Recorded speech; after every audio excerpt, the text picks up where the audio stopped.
The Tyranny of Cliches, written by Jonah Goldberg. Jonah Goldberg is a guy who opened my mind, and I haven't gone back since, with a book called Liberal Fascism. Liberal Fascism was really the first time I hear Hillary Clinton say, I'm a progressive, and I'm looking up progressive, and I'm like, holy cow, I don't think she really wants to claim that she's a progressive. Does anybody know the history of this? About the same time, Jonah Goldberg comes out with his book called Liberal Fascism. If you've never read Liberal Fascism, you need to. He got a lot of heat for the name of it, but he's absolutely right. It is communism or fascism, one of the two. That's the way it always ends. And he laid out the case of how it started, where the roots were, and how screwed up it is. It changed my life, and I think it changed a lot of people's lives. Jonah Goldberg is a very respected writer and a real scholar on this kind of stuff. He has a new book out called The Tyranny of Cliches. Basically, how we lose the argument by being put into this ridiculous box of arguments that don't make any sense, right? Right. And first of all, Glenn, it's great to be here. It's the first time I've been here since you moved out here to Dallas. I wish someone would close the oven door. It's just a little too hot for me. I'm descended from a desert people, but this is ridiculous. It is. It's been a while, though, hasn't it, since your people have been in the desert? That's true. I'm more descended from a Delhi people, but right, still, yeah. The principle holds. Right. The point of the book, and first of all, I wanted to write up, Liberal Fascism was a heavy read, and I wanted to write a book that was a little more fun to read. Yeah. You can't tell a lot of jokes when you're writing about fascism. Yeah. Hey, funny thing about the Holocaust. I don't know. It did have a smiley face on the it's cover.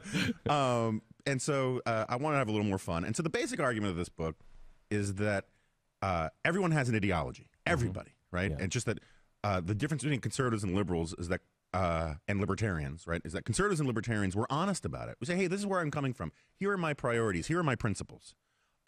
Liberals, they claim, oh, no, I don't have an ideology. Ideology is what you crazy people have. You're ideologues. I'm a pragmatist. I'm a fact finder. I only care about what works. Barack Obama says he's a committed non-ideologue who only cares about what works. And now, if you actually think that's true, you're probably too stupid to be a spell checker at an M&M factory. Right. But and so because liberals deny that they have an ideology, and I trace the history of it, some of it is sort of stuff I learned from liberal fascism, but the nature of philosophical pragmatism and whatnot. Because they deny they have an ideology, first and foremost to themselves, their ideology tends to bubble up in all of these cliches, these ways of seeing the world. And these cliches tend to sort of spread out like a virus throughout our popular culture, throughout academia, throughout politics. And Orwell writes about the same thing in Politics in the English Language. And George Orwell says that these cliches, they come to us like prefabricated hen houses, and they do our thinking for us. They're little viral sort of ways of framing issues. Well, you take on an obvious one everybody's heard a million times, and it is exactly that. It doesn't even make sense. Violence never solves anything.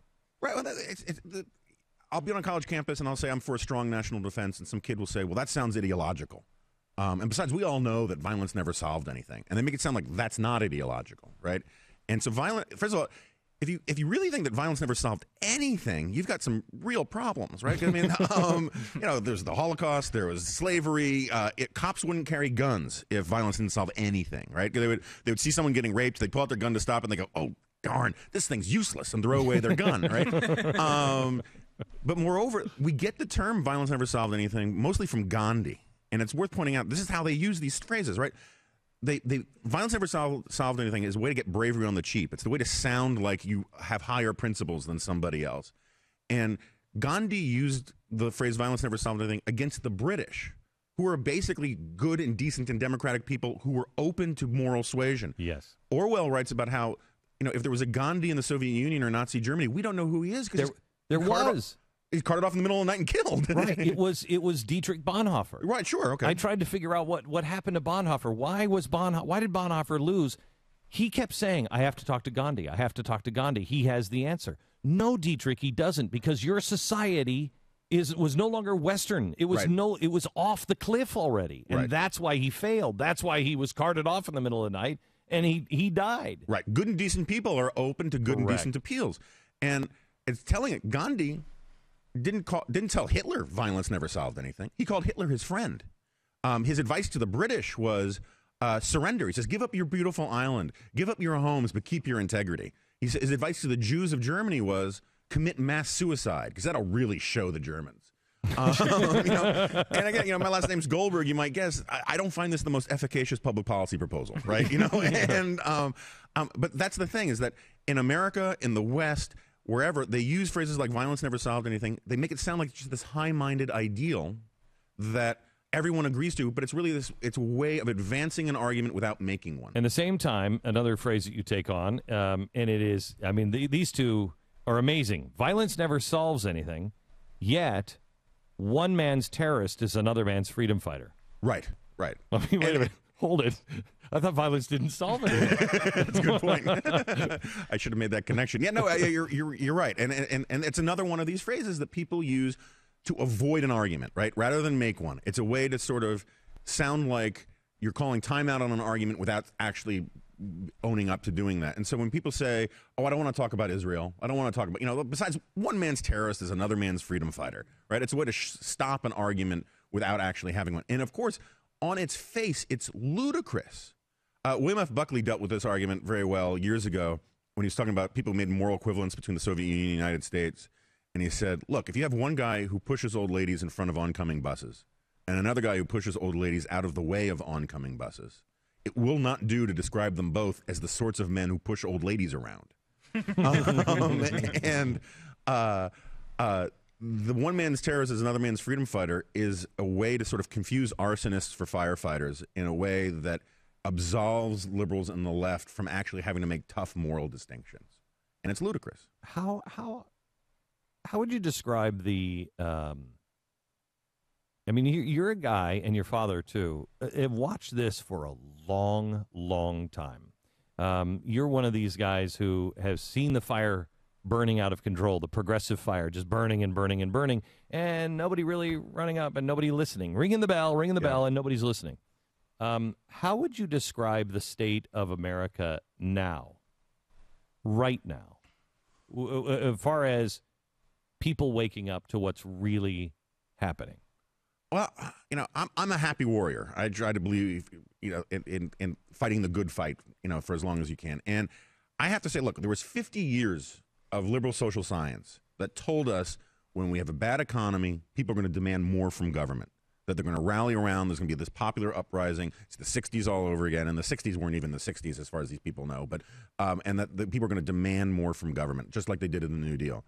And lo and behold, that didn't happen. Instead, coming out of left field were the Tea Parties, demanding less government, demanding less spending, demanding that we get our books in order. That is a big, big deal because it disproves so much of the conventional wisdom. It is, the Tea Parties, I keep saying, they're sort of like stem cell therapy for the Republican Party. They helped it regrow a spine. And the Wisconsin thing is a huge deal. But, T.S. Eliot used to say there's no such thing as a truly lost cause because there's no such thing as a truly won cause.